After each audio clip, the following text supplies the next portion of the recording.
The Faith I Live By, a Devotional by Ellen G. White. Now is God's time. For he saith, I have heard thee in a time accepted, and in the day of salvation have I succoured thee. Behold, now is the accepted time. Behold, now is the day of salvation. 2 Corinthians 6:2.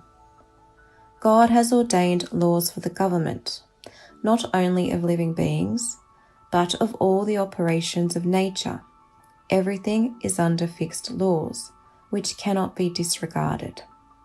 Like the angels, the dwellers in Eden had been placed upon probation.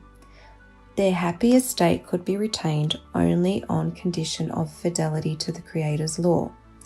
They could obey and live, or disobey and perish. God had made them recipients of rich blessings, but should they disregard his will, he who spared not the angels that sinned could not spare them. Transgression would forfeit his gifts and bring upon them misery and ruin.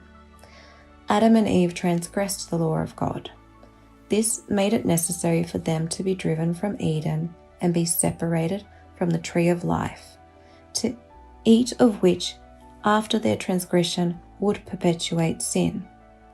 Death entered the world because of transgression, but Christ gave his life that man should have another trial.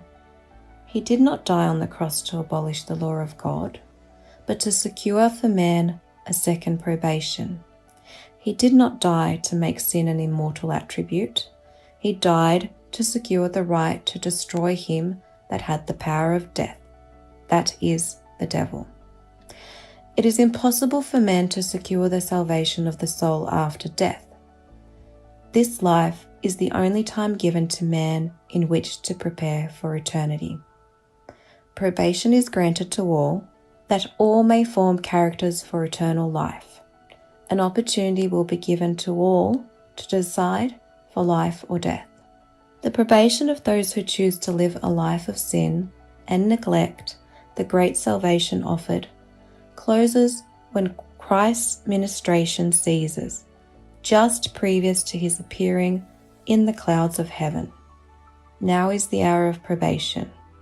Now is the day of salvation. Now is God's time.